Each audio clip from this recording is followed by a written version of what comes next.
Lessons in life will be repeated until they are learn. અર્થાત lessons જે છે લાઈફમાં રિપીટ થયા કરશે જ્યાં સુધી તેમાંથી તમે કંઈ શીખો નહીં ત્યાં સુધી. એટલે કે દરેક વસ્તુમાંથી હવે બોધપાઠ લેવો જે છે જરૂરી છે અને ત્યાં સુધી આપણને શીખવાડવામાં આવશે જીવન દ્વારા જ્યાં સુધી આપણે એમાંથી બોધપાઠ નહીં લઈએ.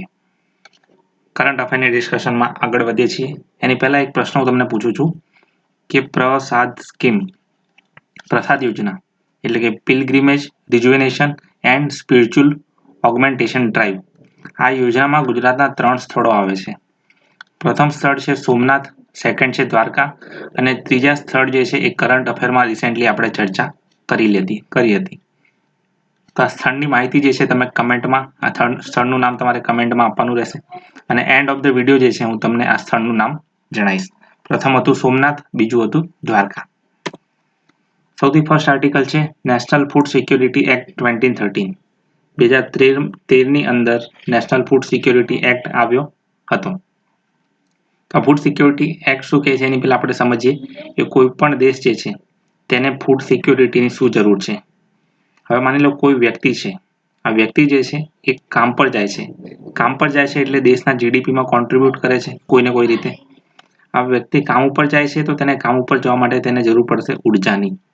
તો આ ઉર્જા જે છે એને ક્યાંથી મળશે? પોષક તત્વો, અને આ પોષક તત્વો જે છે તેને ખોરાકમાંથી મળશે. માની લો કે કોઈ વ્યક્તિ શારીરિક રીતે કેપેબલ જ નહીં હોય તો એ દેશનો વિકાસ જે છે એ આગળ વધી શકશે નહીં. તો આ રીતે સૌથી પહેલાં પોષણ તત્વો પૂરા પાડવા જે છે એ સરકારની જવાબદારી બને છે અને આના હેઠળ આ અંતર્ગત નેશનલ ફૂડ સિક્યોરિટી એક્ટ 2013 શરૂ કરવામાં આવ્યો હતો. તો પાર્લામેન્ટ દ્વારા આ લો જે છે પાસ કર્યા બાદ ઘણી બધી યોજનાઓ જે છે અમલમાં આવી હતી અને બહુ એક ગેમ ચેન્જર એક્ટ હતો 2013ની અંદર. તો ministry of consumer affairs, food and public distribution હેઠળ જે છે નેશનલ ફૂડ સિક્યોરિટી એક્ટ રજૂ કરવામાં આવ્યો હતો. તાજેતરમાં ન્યૂઝમાં તો કારણ કે એવું કહેવામાં આવ્યું છે કે જે ડિસેબલ્ડ પીપલ છે, દિવ્યાંગજનો, તેમને હવે NFSA હેઠળ આવરી લેવા જોઈએ તેવી રિક્વેસ્ટ જે છે મંત્રાલય દ્વારા રાજ્ય સરકારને કરવામાં આવી છે.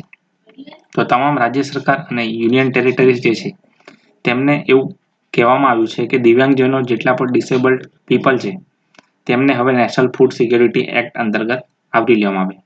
અત્યાર સુધી શું બનતું હતું? તો અત્યાર સુધી અલગ અલગ યોજનામાં જેટલા લોકો જોડાયેલા હોય તે લોકો લાભ લઈ શકતા હતા.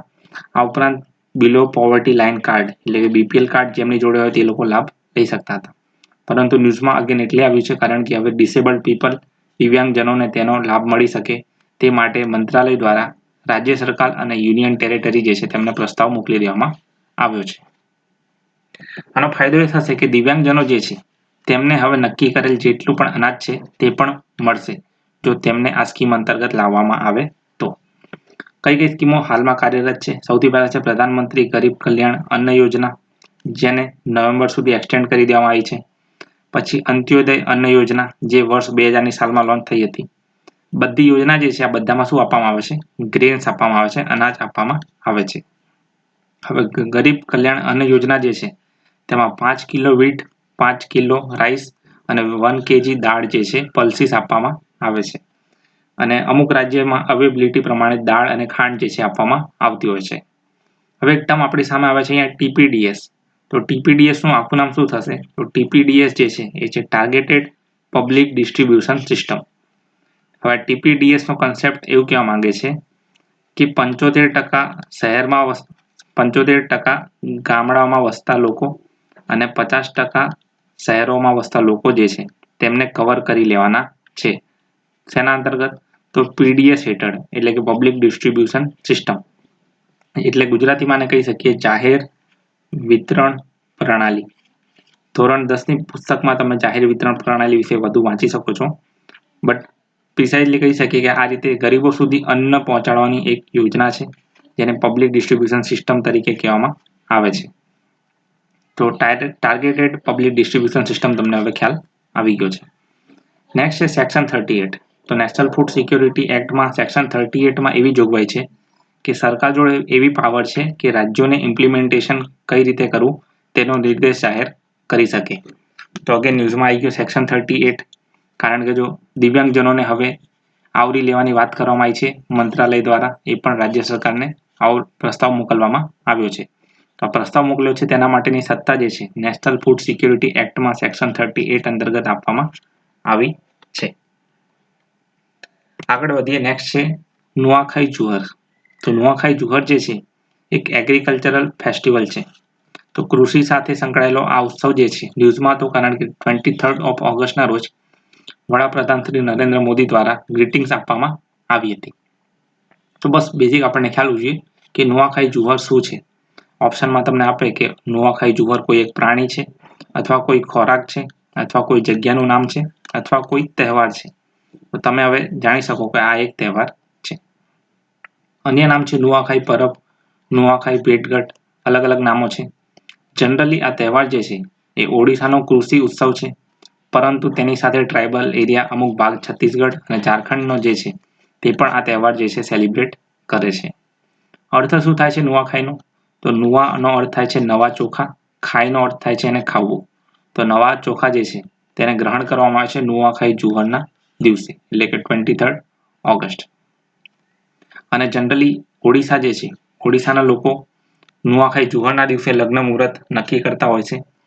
ઓડિશામાં એક જગ્યા આવેલી છે જેનું નામ છે સંબલપુર, અને સંબલપુરમાં જ સમલેશ્વરી માતાની આરાધના કરવામાં આવે છે. આ ઉપરાંત તમને ખ્યાલ હશે સંબલપુરી નૃત્ય જે છે એ પણ ફેમસ છે, જે ઓડિશા સાથે સંકળાયેલું છે. ડિસ્કસ કર્યું આપણે નુઆખાઈ જુહર, કે જે એક તહેવાર છે. ન્યૂઝમાં એટલે હતું કારણ કે પ્રાઇમ મિનિસ્ટર દ્વારા રિસેન્ટલી ગ્રીટિંગ્સ આપવામાં આવી હતી. નેક્સ્ટ છે ફોરેસ્ટ ફાયર, દાવાનળ. તો અગેન ન્યૂઝમાં આવી ગયું છે દાવાનળ. તો રિસેન્ટલી યુએસએમાં કેલિફોર્નિયા જે છે ત્યાં 4 લાખ એકર જંગલોમાં દાવાનળ જે છે તેનો પ્રભાવ જોવા મળ્યો છે.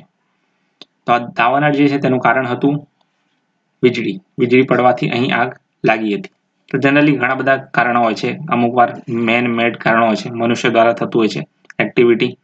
અમુક વાર વાતાવરણના કારણે, ક્લાઇમેટ ચેન્જના કારણે, અને અમુક વાર ગ્લોબલ વોર્મિંગના કારણે જે છે દાવાનળ ઉદ્ભવતા હોય છે. હવે જો અહીંયા જે સી નો પાર્ટ છે, દરિયાનો ભાગ છે, આ અહીંયા જમીનનો ભાગ છે, ભૂભાગ છે. તો અહીં એક પવનો વહે છે જેનું નામ છે સેન્ટ આના પવનો. સેન્ટ આના પવનો જે છે એકદમ ડ્રાય એર હોય છે, જેના કારણે આ જંગલો જે છે સુકાતા જોવા મળે છે, અને અહીં આગ લાગવાની સંભાવના વધી જાય છે. તો એકબીજા જોડે ઘર્ષણના કારણે પણ આગ લાગી શકે છે, પરંતુ અત્યારના કેસમાં વીજળીના કારણે અહીં આગ લાગી છે. હવે આ એવું નથી કે ફર્સ્ટ ટાઈમ અહીંયા બન્યું છે. એન્યુઅલી આ ઘટના જે છે, અહીંયા તમે જંગલનો ભાગ જોઈ રહ્યા છો તે જગ્યાએ આ ઘટના બનતી રહે છે. ઓકે, અહીંયા એક વર્ડ છે અલ્ડોરાડો.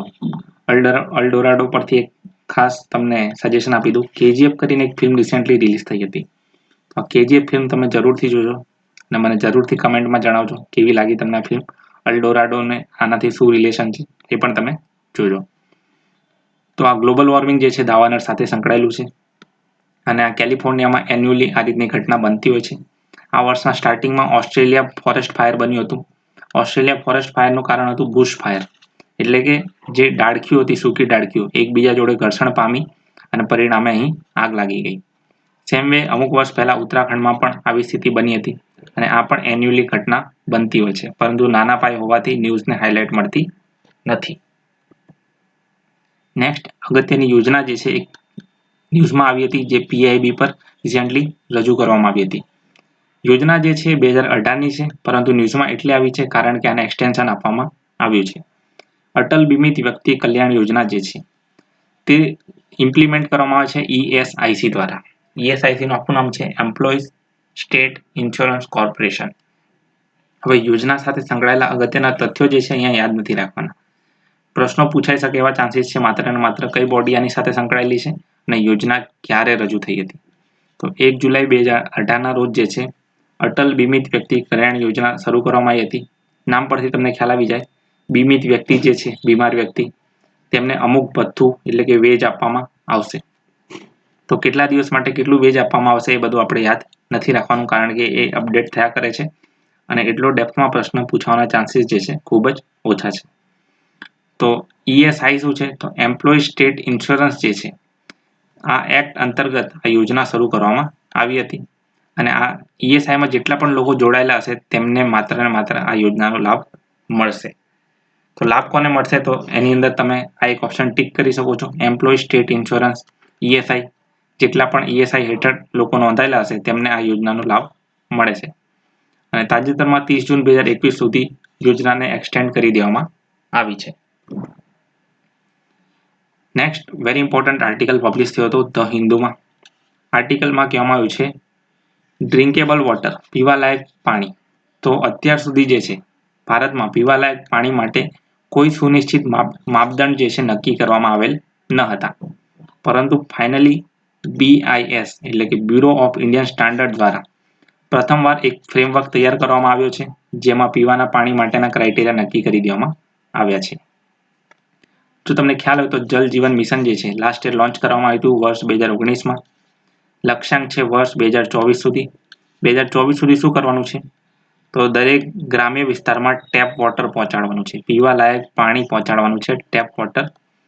બસ એક વાત ખાસ ધ્યાન રાખવાની છે, અહીં ટર્મ કીધું છે ગ્રામીણ વિસ્તારમાં, શહેરી વિસ્તાર નથી કીધું, ગ્રામીણ વિસ્તારમાં ટેપ વોટર પહોંચાડવાનું છે. તો BIS દ્વારા એક ડ્રાફ્ટ તૈયાર કરવામાં આવે છે પીવા લાયક પાણી માટે, જેમાં એક વર્ડ હતો ઇન્ડિયન સ્ટાન્ડર્ડ IS 10500 10500, જે નક્કી કરેલ લિમિટ છે. એટલે કે પાણીની અંદર અલગ અલગ તત્વો હોય છે, જેમ કે આર્સેનિક છે, મર્ક્યુરી છે. તો આ બધા ઝેરી તત્વો છે, ટોક્સિક એલિમેન્ટ. આ બધા માટે IS 10500 જેટલો ટાર્ગેટ ફિક્સ કરી દેવામાં આવે છે. આ ટાર્ગેટ યાદ નથી રાખવાનો, પરંતુ આ રીતના ટાર્ગેટ સેટ કરવામાં આવે છે BIS દ્વારા. પાણીની pH ચેક કરવામાં આવશે, વોટર મીટર લગાવવામાં આવશે અને આ રીતે રેગ્યુલેશન કરવામાં આવશે વોટર બોડીઝનું. તમે જોયું છે ઘણીવાર ન્યૂઝમાં કે પાણી ઘણીવાર લીક થાય છે અમુક વિસ્તારમાંથી. અહીંયા કોઈ ઓથોરિટી કે તંત્ર જે છે ધ્યાન આપતું નથી અને હજારો લીટર પાણી વહી જાય છે. તો બસ આને પણ ધ્યાનમાં રાખવામાં આવ્યું છે. એવું કીધું છે કે અકાઉન્ટેબિલિટી જે છે તેને નિશ્ચિત કરવામાં આવશે. એટલે જેના અંતર્ગત જે વિસ્તાર આવતો હશે તેને દંડ આપવામાં આવશે અને તેને જે છે કાર્ય કરવામાં આવશે જે તે વિસ્તાર રિલેટેડનું. બસ આપણે યાદ રાખવાનું છે BIS નું full form bureau of Indian standard અને જલ જીવન મિશનનો નિર્ધારિત લક્ષ્યાંક કયા વર્ષનો છે? વર્ષ 2024નો. નેક્સ્ટ છે NCTP. Very important. Indian express અને ધ હિન્દુ બંને ન્યૂઝપેપરમાં આર્ટિકલ જોવા મળ્યો હતો. આપણો અગત્યનો ટોપિક છે સોશિયલ સિક્યોરિટી, તેની સાથે આને રિલેટ કરી શકીએ છીએ. NCTP ફૂલ ફોર્મ છે national council for transgender person. હવે જો જે ત્રીજું જેન્ડર છે ટ્રાન્સજેન્ડર, તેના માટે સુપ્રીમ કોર્ટમાં વર્ષ 2014માં એક કેસ ચાલ્યો હતો, નાલસા versus union of India case. અને આ કેસમાં જે છે ફાઇનલી સુપ્રીમ કોર્ટે વર્ડિક્ટ આપતા જાહેર કર્યું હતું કે થર્ડ જેન્ડર તરીકે ટ્રાન્સજેન્ડરને માન્યતા આપી દેવામાં આવે છે. આજની તારીખમાં તમે કોઈ વેબસાઇટ પર જાઓ છો, કોઈ એપ્લિકેશન ફોર્મ ભરો છો, કોઈ પણ નવું સાઇનઅપ કરો છો, તો ત્યાં હવે ત્રીજું જેન્ડર તરીકે ટ્રાન્સજેન્ડર જોવા મળશે. એનું કારણ એ છે કે વર્ષ 2014માં સુપ્રીમ કોર્ટ દ્વારા ત્રીજા જેન્ડર તરીકે ટ્રાન્સજેન્ડરને માન્યતા આપી દેવામાં આવી છે. કેસ હતો નાલસા એટલે કે નેશનલ લીગલ સર્વિસ ઓથોરિટીનો. અને આ ઉપરાંત અગત્યની વાત એ છે કે ગવર્મેન્ટ દ્વારા વર્ષ 2019માં બિલ પણ પસાર કરી દેવામાં આવ્યું છે. બિલનું નામ છે ટ્રાન્સજેન્ડર પર્સન્સ એક્ટ. હવે અત્યાર સુધી શું બનતું હતું? ટ્રાન્સજેન્ડર લોકો જે છે તેમને રિકોગ્નાઇઝેશન મળતું નહોતું, તેમને રહેવા માટે કોઈ ઘર આપતું ન હતું અને સમાજમાં જે છે તેમનું ડિસ્ક્રિમિનેશન થતું હતું. તો આ બધી વાતને ધ્યાનમાં રાખીને ટ્રાન્સજેન્ડર પર્સન બિલ 2019ને પસાર કરી દેવામાં આવ્યું છે અને તેને એક્ટ બનાવી દેવામાં આવ્યો છે. તો મિનિસ્ટ્રી ઓફ સોશિયલ જસ્ટિસ અને એમ્પાવરમેન્ટ, કે જે હાલમાં થાવરચંદ ગેહલોત જે છે તે હાલમાં મંત્રી છે, મિનિસ્ટર છે મિનિસ્ટ્રી ઓફ સોશિયલ જસ્ટિસના. તો તેમના દ્વારા recently NCTP national council for transgender પર્સનની સ્થાપના કરી દેવામાં આવી છે. તો એક પરિષદ બનશે ટ્રાન્સજેન્ડર લોકો માટે. તેમના આ અંતર્ગત શું સુવિધાઓ આપવામાં આવશે? તો સર્ટિફિકેટ આઈડેન્ટિટી એટલે તેમને પોતાનું એક ઓળખાણ પત્ર આપવામાં આવશે, જે પોતાના નજીકના કચેરીમાંથી મેળવી શકાશે. અને રાઇટ ઓફ રેસિડેન્સ જે છે સુનિશ્ચિત કરવામાં આવશે. એટલે ટ્રાન્સજેન્ડર પર્સન જે છે તેમને અત્યાર સુધી રેસિડેન્શિયલ એરિયામાં રહેવા કોઈ દેતા ન હતા, ડિસ્ક્રિમિનેશન થતું હતું, પરંતુ હવે NCTP જે છે તે સુનિશ્ચિત કરશે રાઇટ ઓફ રેસિડેન્સ. ખાલી યાદ રાખો, મિનિસ્ટર જે છે આપણા સોશિયલ જસ્ટિસ તે છે થાવરચંદ ગેહલોત અને તે જે છે NCTPના અધ્યક્ષ પણ રહેશે. NCTPની સ્થાપના થઈ ગઈ છે. ફૂલ ફોર્મ છે national council for transgender person. Next છે એપીઆઈ. એપીઆઈની બાયોલોજીમાં આપણે વાત કરીએ તો એ છે એક્ટિવ ફાર્માસ્યુટિકલ ઇન્ગ્રેડિયન્ટ. આપણે ઓલરેડી આના પર એક વિડીયો બનાવ્યો હતો. અત્યારે વાત કરવાની છે ટેકનિકલ ટર્મની. જ્યારે આપણે ટેકનોલોજીની ચર્ચા કરીએ તો એપીઆઈ શું છે? તો રિસેન્ટલી આરોગ્ય સેતુ એપ જે છે તેની અંદર એપીઆઈ ફીચર રજૂ કરી દેવામાં આવ્યું છે. હવે એપીઆઈનો અર્થ એ થાય છે, એકદમ સિમ્પલ લેંગ્વેજમાં કહું તો કોઈ પણ વ્યક્તિ જે છે તેની અંદર નાના મોટા મોડિફિકેશન કરી શકે. તો હવે આ વ્યક્તિ કોણ હશે? વ્યક્તિ અથવા સંસ્થા જે છે તેના માટે પણ શરતો નક્કી કરવામાં આવી છે. તો શરતો છે 50 થી વધુ કર્મચારી હોવા જોઈએ અને ભારતમાં આ કંપની રજિસ્ટર્ડ હોવી જોઈએ. તો આવી જે કંપની હશે તેમને એપીઆઈ ફીચર આપી દેવામાં આવશે. હવે બેઝિક હું તમને જણાવી દઉં કે એક કંપની છે. આ કંપનીની અંદર કોઈ વ્યક્તિ કાર્યરત છે અને કંપનીના જે હેડ છે આ દરેક વ્યક્તિઓની સ્ટેટસ જાણવા માંગે છે. તો આરોગ્ય સેતુ એપ ઇન્સ્ટોલ જે છે તેની અંદરથી આમનો એક બેઝિક ડાયગ્નોસિસ ટેસ્ટ લેવામાં આવશે અને આ તમામ રિપોર્ટ જે છે આ વ્યક્તિને મળી રહેશે. અત્યાર સુધી શું બનતું હતું કે આરોગ્ય સેતુ એપમાં જે ડેટા છે, જેટલી પણ ડેટા છે, પ્રાઇવસી અંતર્ગત કોઈને રિવીલ કરવામાં આવતો ન હતો, માત્ર ને માત્ર ગવર્મેન્ટ જોડે જ રહેતો હતો. પરંતુ એપીઆઈ જે છે એટલે કે એપ્લિકેશન પ્રોગ્રામિંગ ઇન્ટરફેસ, તેની મદદથી કોઈ પણ કંપની જે છે પોતાના કર્મચારીઓ જોડેથી ડેટા એક્સેસ કરી શકશે. વાત અહીંયા યાદ રાખવાની છે કે આરોગ્ય સેતુ એપ જે છે એ કોના દ્વારા બનાવવામાં આવી છે? તો આરોગ્ય સેતુ એપ જે છે એનઆઈસી દ્વારા ડેવલપ કરવામાં આવી છે, એટલે કે નેશનલ ઇન્ફોર્મેટિક્સ સેન્ટર. આ ઉપરાંત એનઆઈસી જે છે એ MEITY હેઠળ આવે છે, એટલે કે ministry of electronic and information technology. અને એક વર્ડ છે અહીંયા જીપીએસ નહીં પરંતુ જીઓ ફેન્સિંગ. તો આ જીઓ ફેન્સિંગ કોને કહેવાય છે? તો જીઓ ફેન્સિંગ બેઝિક એક ઓવરવ્યૂ લઈએ તો કોઈ એક વ્યક્તિ છે અને આ વ્યક્તિ જે છે કોવિડ પોઝિટિવ છે અને બીજો વ્યક્તિ જે છે તેને કોવિડના કોઈ સિમ્ટમ્સ છે નહીં. તો જ્યારે આ વ્યક્તિની નજીકમાં આવશે તો એના મોબાઈલમાં તરત જ એક એલર્ટ આવશે, નોટિફિકેશન આવી જશે. આ કઈ રીતે આવશે? તો જીપીએસ દ્વારા ઇનેબલ કરેલા નેટવર્કથી નોટિફિકેશન આવી જશે. તો આ રીતે આ કન્સેપ્ટ જે છે તેને જીઓ ફેન્સિંગ કહેવામાં આવે છે. બાકી તમને હવે ખ્યાલ આવી ગયો કે જીઓ ફેન્સિંગ જે છે એ વ્યક્તિ જ્યાં સુધી પોતાના જીપીએસમાં રહે છે અને બીજા કોઈ વ્યક્તિના જીઓ ફેન્સિંગમાં આવે છે કોન્ટેક્ટમાં, તેને જ જીઓ ફેન્સિંગ કહેવામાં આવે છે. આગળ વધીએ 2 રૂપિયા. નેક્સ્ટ જે આપણો ટોપિક છે 2 રૂપિયા. રિસેન્ટલી COVID-19 પેન્ડેમિકના કારણે જેટલા પણ કલાકારો છે તેમને ઇકોનોમિકલી બહુ જ નુકસાન થયું છે. 2 રૂપિયા વિશે સમજીએ. તો 2 રૂપિયા એક સંસ્કૃત શબ્દ છે. 2 નો મતલબ થાય છે બહુ, મેની. રૂપનો અર્થ થાય છે અવતાર, કેરેક્ટર્સ. તો અલગ અલગ વ્યક્તિ જે છે, માની લો કે એક્ટર જે છે, અલગ અલગ કેરેક્ટર જે છે એ પ્લે કરે છે, બસ તેમને પણ આપણે 2 રૂપિયા કહી શકીએ છીએ. પરંતુ અહીં લોકલ લેવલ પર વાત કરવામાં આવી રહી છે, જેને સ્ટ્રીટ થિયેટર કહેવામાં આવે છે, નાટક મંડળી કહેવામાં આવે છે. આ ન્યૂઝપેપરનું ટ્રાન્સલેશન છે મિત્રો, એટલે ટ્રાન્સલેશનમાં તમે કોઈ ગુજરાતી વર્ડ કેચ ના કરી શકો તો ઇંગ્લિશ વર્ડ યાદ રાખવાનો પ્રયત્ન કરજો. તો 2 રૂપિયા જે છે તેને આપણે ડેફમાં સમજીએ. જેમ કે ગુજરાતમાં છે ભવાઈ, જેને આપણે શું કહીએ છીએ કે આપણા ગ્રામ્ય વિસ્તારમાં જે નાટક યોજવામાં આવે છે તેને આપણે કહીએ છીએ ભવાઈ. એવી જ રીતે ઉત્તર પ્રદેશમાં કહેવામાં આવે છે નોટંકી, મધ્યપ્રદેશમાં કહેવામાં આવે છે માચ, બંગાળમાં કહેવામાં આવે છે જાત્રા, આસામમાં કહેવામાં આવે છે ભાવના અને ગોવામાં એટલે કે કોંકણ વિસ્તારમાં કહેવામાં આવે છે દશાવતાર. વેરેસ મહારાષ્ટ્રમાં આગળ વધીએ, તમાશા, કર્ણાટકમાં યક્ષગાન, તમિલનાડુમાં તેરુકોટા અને કેરળની અંદર કૃષ્ણાત્તમ. તો અલગ અલગ નામ છે. આ બધા જ જે છે નામ છે ડ્રામાસના, એટલે કે નાટકના. હવે આ લોકો જો થિયેટર આર્ટિસ્ટ છે એટલે આમને વર્ચ્યુઅલી કોઈ કામ ના કરી શકાય, થિયેટરની અંદર કામ કરવાનું હોય ફિઝિકલી જઈને. પરંતુ COVID-19 સોશિયલ ડિસ્ટન્સિંગના કારણે અને લોકડાઉનના કારણે તેમને સૌથી વધારે આર્થિક નુકસાન થયું છે. વાત કરીએ મિત્રો આપણે 2 રૂપિયાની. નેક્સ્ટ છે સૃજન પોર્ટલ. સૃજન પોર્ટલ જે છે રિસેન્ટલી લોન્ચ કરી દેવામાં આવ્યું છે. માત્ર એક પ્રશ્ન બની શકે કે કયા મંત્રાલય દ્વારા લોન્ચ કરવામાં આવ્યું છે? તો એ ડિફેન્સ મિનિસ્ટ્રી દ્વારા લોન્ચ કરવામાં આવ્યું છે. સંરક્ષણ મંત્રી જે છે તે હાલમાં છે રાજનાથ સિંહ. રાજનાથ સિંહ જે છે હાલમાં સંરક્ષણ મંત્રી છે, આપણા ડિફેન્સ મિનિસ્ટર છે. હવે સૃજન પોર્ટલ શું કાર્ય કરશે? તો ભારત જેટલી પણ વસ્તુ ઇમ્પોર્ટ કરે છે તેની લિસ્ટ જે છે ઓનલાઈન અવેલેબલ કરવામાં આવશે.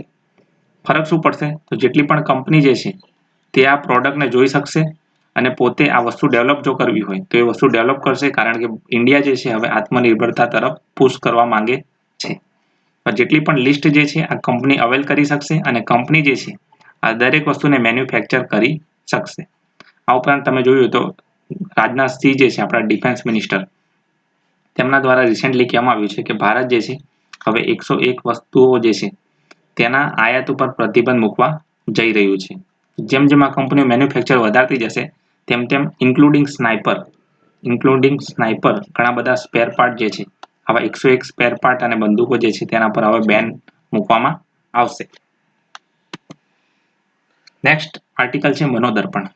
મનોદર્પણમાંથી માત્ર એક પ્રશ્ન બની શકે કે મનોદર્પણ જે છે શું છે. ઓપ્શન તમને આ રીતે મળે કે એપ છે, ના. કોઈ એક પોર્ટલ છે, ના. તો મનોદર્પણ જે છે એક ટોલ ફ્રી હેલ્પલાઇન છે. કોના માટે શરૂ કરવામાં આવી છે? તો વિદ્યાર્થીઓ માટે. અહીંયા એક વિધાન પણ બની શકે કે માનસિક રીતે અસ્થિર લોકો માટે અથવા રોગી વ્યક્તિઓ માટે અથવા વૃદ્ધ લોકો માટે. તો રાઈટ આન્સર આવશે વિદ્યાર્થીઓ માટે. શિક્ષા મંત્રાલય એટલે કે MHRD જે જૂનું નામ હતું તેમના દ્વારા જે છે તાજેતરમાં મનોદર્પણ હેલ્પલાઇન શરૂ કરવામાં આવી છે. તેના માટે તો મેન્ટલ હેલ્થ માટે એટલે કે માનસિક સ્વાસ્થ્ય માટે આ હેલ્પલાઇન શરૂ કરવામાં આવી છે. તો મનોદર્પણ જે છે એ માત્ર એક હેલ્પલાઇન છે જે શિક્ષા મંત્રાલય દ્વારા શરૂ કરવામાં આવી છે અને આપણા હાલમાં શિક્ષા મંત્રી છે રમેશ પોખરિયાલ એટલે કે નિશંક. આ ઉપરાંત મિત્રો મેં તમને વાત કરી હતી પ્રશ્નની પ્રસાદ સ્કીમની. તો પ્રસાદ સ્કીમ જે છે તેનો આન્સર આવશે અંબાજી. અંબાજી મંદિર જે છે તેને રિસેન્ટલી ISO સર્ટિફિકેટ પણ મળ્યું છે અને પ્રસાદ યોજનાનો જે છે તેની અંદર કવરેજ પણ મળી ગયું છે. અગાઉના 2 સ્થળ હતા. પ્રથમ હતું સોમનાથ, બીજું હતું દ્વારકા અને થર્ડ વન હવે બની ગયું છે અંબાજી.